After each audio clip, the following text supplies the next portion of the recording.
Thank you for taking the time to watch this episode of Life Support. If you enjoy the content, we would ask that you like it, hit subscribe, and share it with your friends. It's so good to have you on Life Support, and what we do on this program is we tell stories of those who have gone through hard times or are even suffering right now. But the idea is to highlight the redemption that's available through Jesus Christ. And so we hope today will be an encouragement to you and will give you hope in Jesus. Have very special guests with us today, Dr. Kimberly Harms, who she describes herself as, hey, I've been around the block. And so we're going to find out what that means. She's also the author of a brand new book, Are You Ready? How to Build a Legacy to Die For? And we're going to talk about this book as well. And so it's so good to have you. Thank you for being here. Well, thank you for having me, Paul. So the around the block comment, and we're going to ignore the old granny part of the introduction as well I'm right now. Proud of that. Tell me about this book. Why the title, Are You Ready? Where did that come from? Well, I became a widow 3 years ago, and after I lost my husband, Jim, of 44 years, my mortality really started to become part of my identity. I'm 67 years old, and I'm a grandmother, and I realized that most of us have a difficult time facing our mortality. We like to think that we can just extend our lives this way or that way, and we kind of deny death. We're in the death denial stage. And as a widowed grandmother, I started looking at that and saying, what can I do to prepare? And most importantly, in my mind, what can I do to prepare to glorify God, which, of course, is our purpose in life? So I was working with some friends at church, realized that there's a huge need for people to look at all the things they need to do. And so I wrote a book in 3 parts. The first part is about building legacy, and I've had the amazing fortune to meet a lot of amazing people in my life, and I write about them. I do work in Rwanda. We have 65 memorial libraries to my son in Rwanda, so I talk about the Rwandans and what they can teach us about God and faith. The second part of the book is about death and dying. I became a death doula because I realized that this is an important issue to address. What do we believe about death and dying? What do we, why are we afraid of death, especially as Christians? This is not particularly a Christian book. I talk about my faith all the way through, but it's for everybody. So I talk about other beliefs and death and dying and what happens to us. And then the last part of the book is a detailed description of all the steps we need to take to make sure that our children are not only financially secure as much as we can, that doesn't work for everyone, but most importantly, emotionally secure after we die, so that we take the steps to let them know how much we love them, to reconcile, to apologize, and to leave a legacy to them about what their history is. Why do you think we are so adverse to dealing with death? That's a really good question. As a Christian, and I've been a Christian all my life, we shouldn't be, because really, I think of my husband, and I also lost my son Eric to suicide years ago, and I lost my mother to suicide years ago. They're on a great adventure. Mm-hmm. I'm the one still here. So we really shouldn't be afraid of it. But we are, and I think it's fear is the work of the devil. I think in many cases, he doesn't Sure. like us to be happy and be joyful. He likes us to be fearful, and I think certainly that the enemy is part of it. But I just think that we need to face our death as part of life and prepare for it. And by not facing it, we don't prepare for it. So many of my friends have had family parents that have died. And they've left, for instance, a big farmhouse full of stuff, and they've left all of their stuff in disarray that they really wouldn't have done if they'd really thought, okay, my next step is to die and I need to prepare for that. Just like graduating from college, I've got to take these steps to prepare, and I'm going to die. I want my children to suffer as little as possible. I want them to be emotionally prepared, but we don't do it because of fear. Fear holds us back. Fear of getting rid of stuff. Fear of death itself. So we need to overcome that fear. And, of course, we do it through God. Yeah. And, of course, the Bible also talks about death as our enemy. And so, death was never intended to be part of our world. and that came about as Adam and Eve sinned in the garden. So because it's an enemy, it's only natural for us to fight against it. It'd be weird if we, sat around wanting to die. But you've been through a lot, and you alluded to it briefly, but have those experiences helped you prepare for your own death and writing this book? Yes. I lost my mother when I was 17 to suicide. She was bipolar. She was mentally ill for all of my life. But she was a wonderful role model and left me the biggest legacy ever, which is a legacy of love and the legacy of faith in Jesus Christ. So I've been through her death. I've been through my son also, who also took his life suddenly. He was a brilliant student at Columbia University. Everything in the world was going his way, and his girlfriend broke up. And 45 minutes later, he was gone. He was also a jazz pianist. He was very impulsive. That shattered my world. I didn't think I'd ever come back from that. And then my husband just passed away 3 years ago. So I've been through all of those situations. I've faced 3 deaths. And God has given me, especially with my husband's death, some signs that he's in control. In fact, my husband, I say he died twice. He died the first time on my son's 33rd birthday, and what would have been his 33rd birthday. And he came back to life after 20 minutes. He stopped breathing. So I say came back to life. I'm not sure what the medical people would say, but to me, he came back to life after 20 minutes of not breathing. And we had a special day with him, which turned out to be my son's 33rd birthday. And then he passed away the next day in a way that showed me that, okay, his time was up. There's nothing I could do. He was in hospice. I was taking care of him. God really gave me that wonderful gift of knowing that, okay, this was Jim's time, which I didn't do it the first time. I didn't have that the first time he died, but God gave me this wonderful day to teach me that, Kim, he's done with his race. This is the plan. Now, okay, now you're not done yet, so keep moving. It's so important to have a Christian worldview or a biblical worldview when you're facing that kind of adversity. I'm like you. I went through a hospice experience with my wife. We lost our son to a violent death. And God prepares you for these things when you invest in your faith, because you tend then, though the pain is still severe and horrible and awful and never goes away, you learn to cope with it, I think. But the worldview that you establish is, hey, at the end of the day, God is in control. At the end of the day, this was, if we believe what Psalm 139 tells us, God has already numbered our days. And so how did that help you cope with these various events that have happened in your life? Well, one of the most important things I think to remember is to take a look at what is in front of you. So I lost my mother, I lost my son, I lost my husband.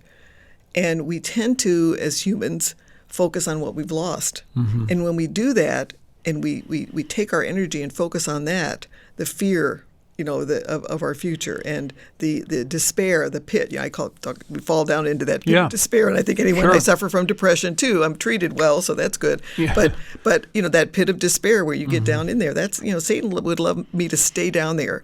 And frankly, I don't, as a pastor, please tell me if this is correct or not, but I'm just so mad at Satan for all the messes he's made. And so for me, when I wake up in the morning and I have that, because waking up alone is hard, and I have that sinking feeling in the stomach, I feel like I'm falling back down to that pit, I just think, you know what, Satan, you are not going to get me today. And for whatever reason, fighting him off by using the joy of the Lord, which is my strength, really helps me get through the day, and helps me by turning to God. I get the full picture, that this is just a little bit a part of the big picture, that I can't see the full picture yet, but I trust that God has a full picture. And I look at who I have in front of me. I have 6 grandchildren, 2 daughters. I spend my time and my effort and as much joy as I can working with them without that shroud of grief that will linger over you if you let it. I fight that shroud of grief, and I try to turn to the joy part. And of course, that comes and goes sometimes without us even seeing it come. The book is called Are You Ready? How to Build a Legacy to Die For. Kim Harms is our guest, and what do you see as the least or let's just put it this way, the most neglected part of preparing for death? What would you say that is? I think the most neglected and the most important is preparing our children emotionally for the fact that we're going to die. And I have been, with Jim's death, I have 6 grandchildren. They all loved him so much. And we keep him alive in our talk. We talk about all the time certain songs or pop-up songs, and we have discussions about him. Sometimes they'll cry remembering him. Sure. And so I tell them, this is part of life, that I'm also going to die at some point, but I want to make sure that they know that I want them to be happy and to have a wonderful time and to be joyful and to know that this is part of God's plan. And I'm so glad that I had them as my grandchildren. And I know that I was successful at that, at least with one of them, because I was sitting at the table the other day and little Heidi, my 7-year-old grandchild, was talking to me, and she said, "Nana," and I said, "What, Heidi?" And she seemed really concerned. She goes, "Well, if what happened to Pop happens to you," and I say, "Do you mean if I died?" She said, yeah, if you died. "Well, if you died, Nana, could we still go to Disney World?" We had planned a trip to Disney World. And I said, yes, absolutely. I want you to have a wonderful life when I'm gone. I'm here to help as much as I can until God calls me home. And I want you to live, and I want you to enjoy yourself. And the way you remember me is to be joyful. And so I know it can work, but I think we need to prepare them. We need to have those tough discussions. Yeah. I find that when I begin to address this topic, I'm sometimes shut down by, you're still young, you don't need to talk like this, and they kind of brush it off. How do you get the conversation started, and how do you keep that dialogue going? I think one of the best things you can do is understand that talking about what's going to happen to you, because not only the emotional part, but there's a lot of physical things you got to take care of, like where are all your passwords, where's the retirement plan, where's the will, how much are you going to divide up, what do you want, what are your wishes. So I think that asking them, for instance, on Mother or Father's Day, when it's kind of your day, saying what I'd like for Mother or Father's Day is I want to sit down and have a discussion about what's going to happen after I die. Kind of hard for them to turn that one down, right? And it's and phrase it in a way that I just want to make sure things go smoothly, and then we won't need to talk about it again. One other thing that I recommend in the book, and I even give templates because I know some people don't like to write letters to your family members that they will open after you die. I've written letters to every one of my family members that basically says, I'm so grateful that you were my grandchild. I love you for this, for this and this and this, with some specifics. And my hope for you is to live a happy life in God's arms. And it could be personalized to each person so that they know after you've gone, even if they weren't going to talk about God before you died, when you're gone, here you have it. And also a letter of intent would be really important, along with your will, to express how you want things divided up so that it's written down. Because one of the worst legacies you can leave is the contention that can occur when you've died and people are not sure who goes what, who goes where, what item goes where, and who gets grandma's pie plate. Right. I mean, all these things can occur, and if you can get that worked out before you die, it's so much better. And it's easy to do that these days. You can go right online and you can get that done. So it's not like you have to, take hours and hours and hours and hours and hours with a lawyer or something. Right. And so why not do it? Right. Because otherwise the state of Minnesota will decide what's going to happen to your stuff. And I don't think any of us want that. Probably tax everybody to death. At any rate, back to the real important things. Won't get on my political rant about taxes. It's interesting that you talk about the practical part of this, because I think we so often prepare spiritually, which is obviously massively important, and we all want to know that we're right with God, and we know we're saved, but we also want to make sure our relationship with God is current, but these practical things are almost more painful to get into, because what you're really saying is, I am going to die. Yeah. And we spend our whole lives pretending we're not going to. Exactly. And so I think this is a really good boost for us to get going. Do you find that kids respond positively?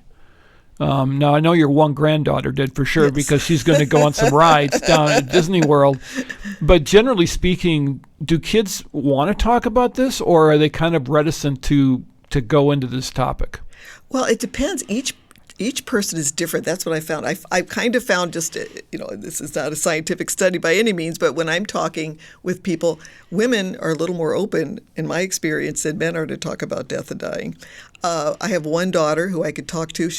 Both of my daughters are attorneys, so they got our will before we even signed it. Jim and we wrote our will when Jim was alive, and before we signed it, we had both girls look over and say, "Now you better."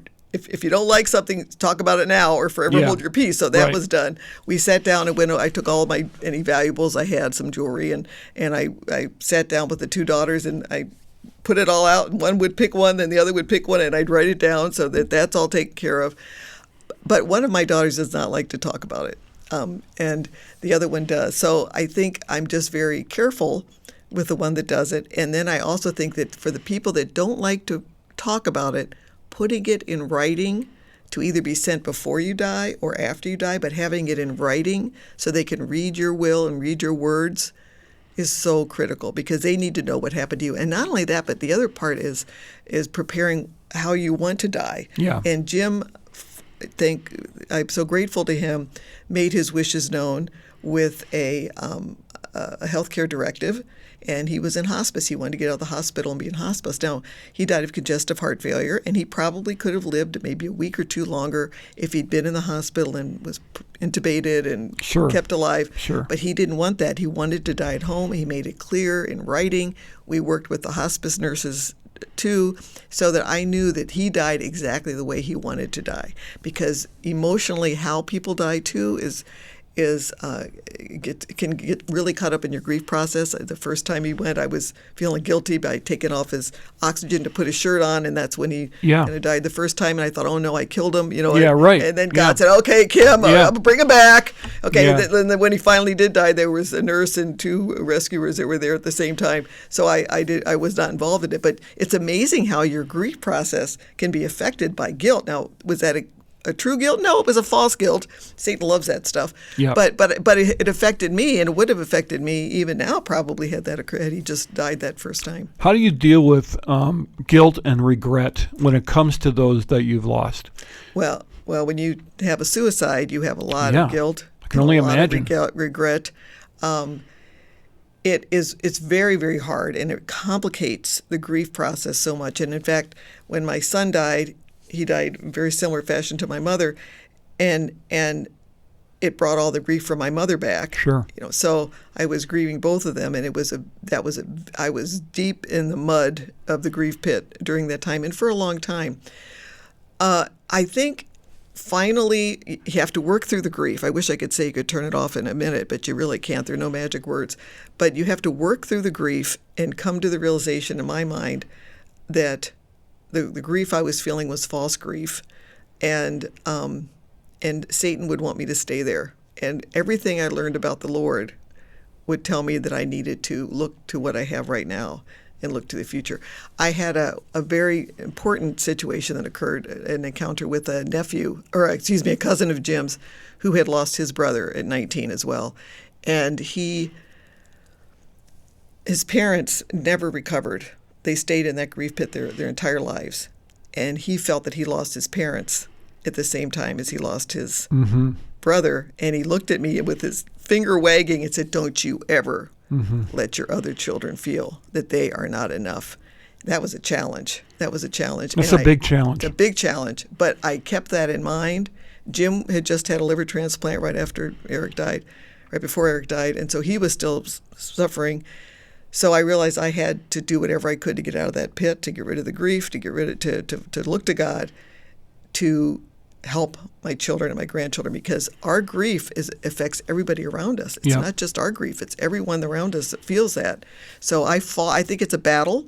It's a spiritual battle, and I fought like the Dickens, and it took a long time. But I really do feel that, and I always will grieve for my son and my Of husband course. and my. Yeah. But I that grief does not affect me. That shroud is not over me anymore, and I can live my life looking at what's ahead of me and enjoying that and having true joy That's with my good. grandchildren. I think I would describe it too as, at the beginning, the grief sort of drives your emotions and behavior. Mm-hmm. This, of course, is all God's way of helping us cope, so it's not bad to have grief. And I would just recommend to people that might be struggling with grief, go get help. Go to a counselor, somebody you can talk to. Sometimes good counselors just sit there and nod a lot, but you're talking to someone, because it does take work. Mm-hmm. And then you have to kind of allow grief to at times come back, because it does. But I think what you're talking about, if I'm not mistaken, is allowing grief to own you. Yes. Right? And there's Absolutely. a difference between feeling it, experiencing it, and then letting it be your driving force. Yes. Because then you push people away. Yes. Yeah. Yes. And you cause them to grieve. And again to grieve. And the problem too is that, grief is isolating enough as it is, because to me, there's nothing more you and God alone than grief. I mean, it is truly a pathway where the only person who truly understands is God. People can say they understand. They don't. Even if they've been through the same thing, they still don't understand. So, I think what you're saying is really, really good. And I personally have not thought practically enough about the future. And, I'm on death's door. I am so old now that, my kids look at me and they just shake their heads like, how is he still up and about? We're going to talk about the book. The book is called Are You Ready? How to Build a Legacy to Die For, Dr. Kimberly Harms. How do we go about and get the book? The book is available at barnesandnoble.com or amazon.com.